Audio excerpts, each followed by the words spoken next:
Dungeons and Dragons: Honor Among Thieves, the new film from Paramount that's hitting theaters today, March 31st, 2023.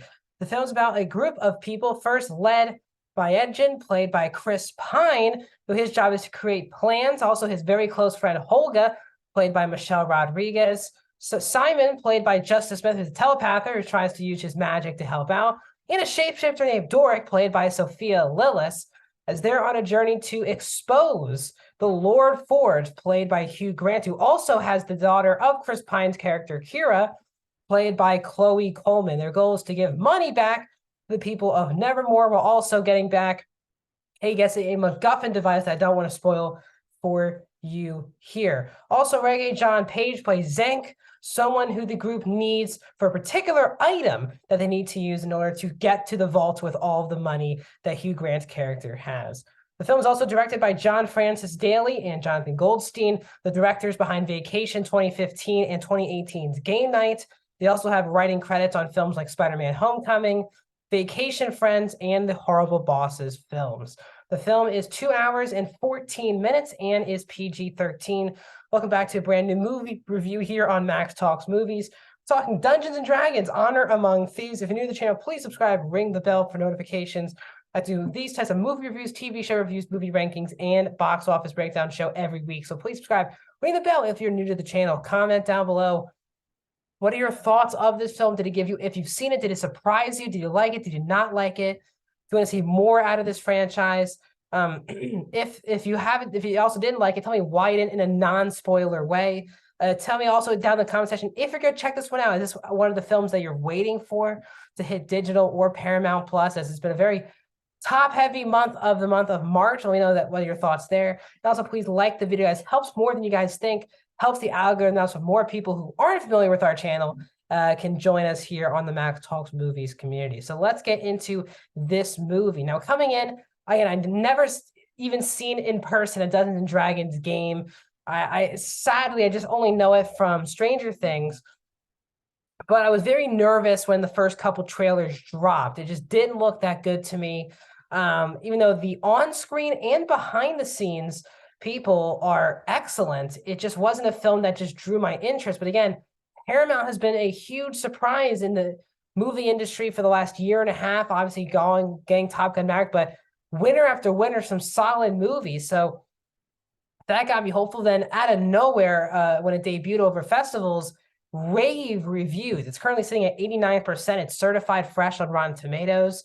So now then I had high expectations, but I just wanted to go in there and really just enjoy the movie. And that's my first positive. I had an absolute blast from 2 hours and 14 minutes in this world. And I think one of the two big things that this movie absolutely nails is the main cast, the main group of four here, and also just the mythology and the world building. You just really want to be a part of this world. And while even someone like me who has no idea what's going on from a Dungeons and Dragons Easter egg point of view or knew anything about the universe coming in, I did learn a lot. Now, yes, I didn't get all the names down or all the spells down, but it's a world that I would actually love to see move forward for Paramount. If this movie makes good money at the box office, I would continue to watch another film in this franchise at least. There's a lot of potential there because this movie really does a great job setting up a whole universe that you want to be involved in. The world itself is great. The movie looks also great from a VFX and also just on location point of view. You can tell they didn't shoot the whole movie on a green screen. Yeah, there's a lot of CGI magic going on, but it actually looks really good. Especially you see it in the trailer where Sophia Lillis's character, Doric, goes through a door, I guess, and she comes out a different side. That shot in the movie also works really well. And there's a couple shots like that from John Francis Daly and Jonathan Goldstein that I liked. As I said, they directed 2015 Vacation, which really did not go well. But again, Game Night is one of my favorite comedies of the last 10 years. And them directing this gave me a little hope on that as well. And they did a great job directing this movie. It was an absolute blast. And the direction and their screenplay have a lot to do with it. Story credit also went to Chris McKay. who's been a director. He's upcoming directing the Renfield movie. He's also directed Tomorrow War from Amazon Prime and the Lego Batman movie. So he's another guy who has a lot of credits as well. And they have a lot of good people behind the scenes that are putting their work on display in this movie. As I said, the other element that's great in this movie is our four main cast. I really enjoyed all four of them in the movie, but no doubt the MVP of this movie and the biggest reason why it's entertaining is Edgin, played by Chris Pine. He is easily the best part of this movie. He easily has the strongest motive and story going on. He's trying to save his daughter for a particular reason. And it's actually amazing how much of the movie they just didn't spoil on a plot level in the trailers. So I don't really want to speak to what his motive is on what he's doing. But Chris Pine is great. And I've said this for a long time. I just have never understood why he just hasn't become a leading man in Hollywood. He oozes that charisma. I think I was literally just talking about this last year with Don't Worry, Darling, where he is just such a phenomenal actor, but he brings that charm and charisma, which feels like what is essential to a leading actor or actress in Hollywood today. And for me, Pine's always been that. He's just a great actor. And this movie, he gets to really show off his comedy. He usually is obviously a very serious actor in a lot of movies. He obviously has some fun in with Star Trek and Wonder Woman, but he is also a very funny actor, and he has a tough job to do in this movie where a lot of what his character is the comedy, and he pulls it off very well. He is a hilarious character that I was laughing with and at for a lot of the movie. Again, he's not really part of any of the action set pieces because he literally, as it says in the movie, he's just the planner. When that plan goes wrong, to create another plan. He has a fun thing with his instrument that he plays throughout the movie. And one of the also stronger parts of the movie is his relationship with Holga, his really close friend, played by Michelle Rodriguez, who's also great in the movie as well. She easily does the best with her action scenes, as no offense to Smith or Lilith, and we'll get to them in a second, a lot of theirs revolve around CGI. She gets a lot of hand-to-hand combat that she is involved in, and it's just a breath of fresh air to see her not in a Fast and Furious film. She's really, for me, only been like Avatar and this movie. And she's really struggled I know this kind of fits into that mold, but it was a breath of fresh air to see her playing a different character. And she's, again, tons of fun in this movie. And her banter with Pine is also one of the stronger parts of the movie. I also really like Justice Smith, who unfortunately was getting a lot of crap on social media about his performance in Jurassic World Fallen Kingdom. And I've already far moved past that. I even liked him all the way since Paper Towns, and even a couple Netflix movies that I really liked. He is a really good actor, and his character is also one of the more interesting characters in the film as well. I also really like Sophia Lillis. She has one of the cooler powers I've seen in one of these types of films, this shape-shifting powers. And my favorite scene of the movie by far is this one chase scene where she's trying to escape from the castle, and she goes into like 5 or 6 different animals. It's a awesome scene, and it's easily my favorite scene of the movie. And it blends in that CGI and obviously Sophia Lillis coming in and out of an animal very well.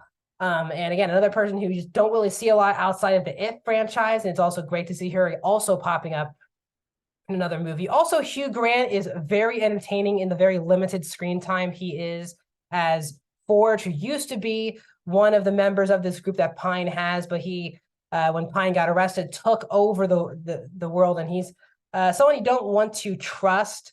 And Hugh Grant has a lot more to actually do in like the first act of the movie, and then he's not even in the second act of the movie.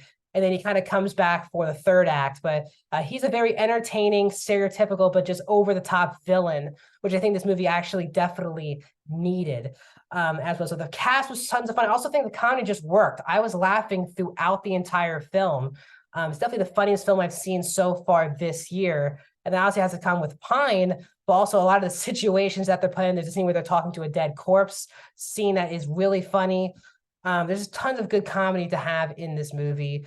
And again, also the action set pieces were really fun. I had a fun couple hours in the theater. There are some negatives. I do think the overall villain, who is Sophina, who's played by Daisy Head, again, not Daisy Head's fault, but even though she's kind of the big bad of the movie, she's easily the least interesting part of this movie. Her whole plan, it's a very stereotypical blockbuster villain who's a witch, who blows up a thing in the sky and stuff happens.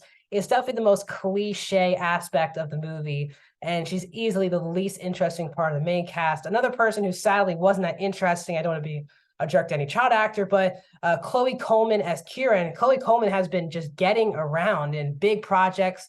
She's just in 65, Avatar: The Way of Water, Marry Me, Gunpowder Milkshake, My Spy, Timmy Failure, Big Little Lies. She has been getting around in Hollywood. But for me, she was also another very cliche aspect as Pine's daughter, who just, again, also just doesn't get enough screen time. And when she does, she's getting the expected dialogue that's supposed to be given. Another character who I just thought was like kind of mid was kind of Zhang, played by Regé-Jean Page. He's fun in the role. It's definitely the best thing I've seen him in. Again, I haven't seen Bridgerton, but out of the movies he's done, this is definitely the best thing he's done for me. But again, he's not in the movie as much as you guys think. As well, as I said, there are some cliche aspects. I also think the movie does drag a bit towards the third act. It feels like the movie concludes satisfyingly with our characters, and then we have to do another 25-minute action set piece to end the movie. So I do think this movie definitely could have shortened a bit. I think under 2 hours. I was like an hour 50 could have been a really good time for this movie. As I said, it feels like the movie's about to end and it's over. And when you felt that clearly the movie's not over, my friend definitely rolled his eyes at me as we were watching, as it definitely kept on going for too long. But overall, I had an absolute blast at Dungeons and Dragons. It's gonna be definitely one of my biggest surprises of the year, as I had a very low expectation no matter what everyone was saying. I just wasn't expecting to see a good movie, not just a good movie, but I think this is a really great addition for Paramount. And I think it's definitely a franchise they can continue with both on the small screen and the big screen. So I'm going to give Dungeons and Dragons Honor Among Thieves an 80% of 4 out of 5 stars. I had an absolute blast with this movie. What a month of March with movies. I think I liked all of the movies, most of the movies that came out here in the month of March. So that is my review of this movie. Please subscribe, ring the bell. More videos are coming soon on the channel. I'll see you guys soon.